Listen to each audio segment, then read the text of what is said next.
Hey guys, welcome back to Chris channel, and for today's video, I will just be sharing another milestone about my life. So this is an achievement para sa akin, and then I would love to share it to all of you guys. Unang-una, bakit ba ako nag-YouTube is of course to inspire others. So, siguro sa mga mapapadaan dyan, tataas ang kilay sa sasabihin na sino ka ba para i-share yung milestone ng buhay mo or achievements mo, hindi ka naman sikat, diba? Pero positive vibes muna tayo. This is to inspire people, especially sa mga YouTuber na, small YouTuber, bago pa lang sa YouTube, kaya ako sinishare to. So, ano nga ba yun guys? So, sa Chris channel, I only have more than 1,000 subscribers, and hindi pa tayo na-monetize, hindi pa tayo na-approve ng YouTube. So, kasi hindi pa natin na-achieve yung ibang requirements dito sa YouTube. But, I'm happy to say this guys, na may nag-offer sa atin ng sponsorship. Yes, it's a beauty product, beauty skincare na may nag-offer sa Chris channel. And then, first, syempre nag-doubt ako bakit siya nag-offer sa akin ng sponsorship, hindi pa naman ako ganun kalaki ang channel, and hindi pa tayo na-monetize, wala pa tayong advertisement dito sa channel natin. So, inalam kong mabuti kung hindi ba to scam.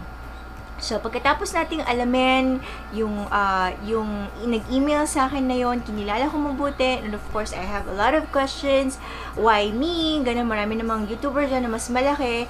Bakit sa akin ka mag-offer, mag-effort ng ganito? Wala masyadong manonood kasi, so, sayang lang yung product na i-review ko kasi maliit pa naman yung channel ko, diba? So, nasagot naman lahat ng tanong na yon. So, finally, nung nakita ko naman siya, and then, it's legit. So, guys, legal siya na it is a beauty product, a beauty skincare product na kilala na rin, especially nowadays, because that product is made from Korea. It is from Korea.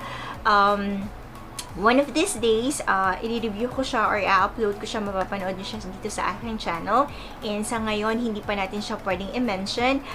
But, honestly, syempre, I'll assure you guys na sponsored man or hindi sponsored, I'll assure you na yung ibibigay kong reviews, mga feedbacks, and thoughts about the products, hindi lang yung beauty reviews, but lahat ng nandito sa Chris channel is very honest lang, kasi it will be unfair naman, especially sa mga magsasubscribe pa lang dito sa channel na magtitiwala sa'yo. Napakahirap masira nung tiwala, diba? Yan ang hirap ibalik kapag ka nawala na.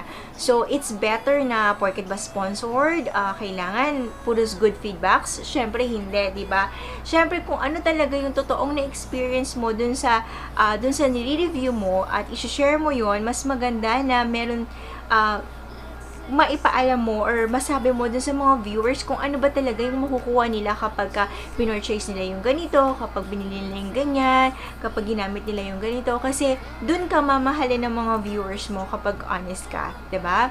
So, be fair, kasi pag nabili nila yon tapos hindi naman pala ganon, and of course, syempre, given na yung iba yung experience ko sa mai-experience ng iba, kasi number one, if it's a beauty product, skincare product, and then yung sensitive yung skin ko, tapos yung sa kanya hindi naman sensitive, so kahit ano nagagamit niya, yung sa akin is very sensitive, yung review ko is okay sa akin, tapos pagdating sa kanya, hindi okay, syempre may ganun talagang incidents, di ba? Hindi naman lahat ng okay sa akin, o okay dun sa nag-review ng product, is okay, magiging okay sa lahat, kasi iba-iba tayo ng experience, iba-iba tayo ng thoughts dun sa product na yon, iba-iba tayo ng skin condition, so iba-iba pa rin yung ma-experience natin. But syempre, kailangan ko pa rin ibigay kung ano yung mga makukuha nyong cons or pros dun sa mga ibibigay kong mga product review. Diba guys? Alright, so I am so grateful and very thankful na kahit na this is another achievement para sa beauty vlogger na katulad ko na gustong magkaroon ng sponsors.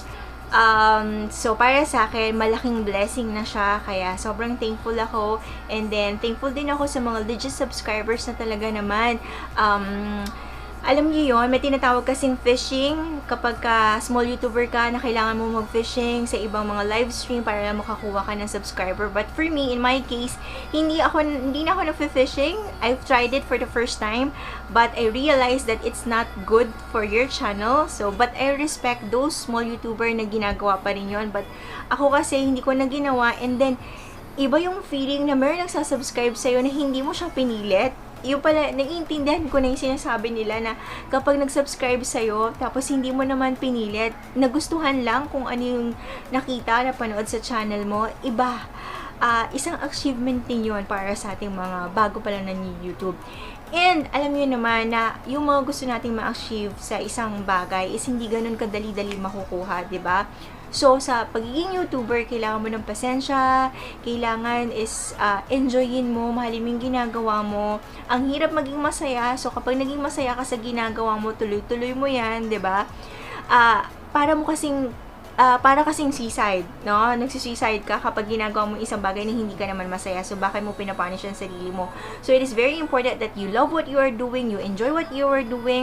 Happiness is very important sa lahat ng bagay na gagawin mo kasi dun ka magtatagal at dun mo i-continue yung kahit minsan tinatamad ka na or pagod pa, pero gagawin mo pa rin kasi yun ang nagbibigay sa'yo ng happiness. Di ba dun tayo nagsistay kung saan tayo masaya? Diba?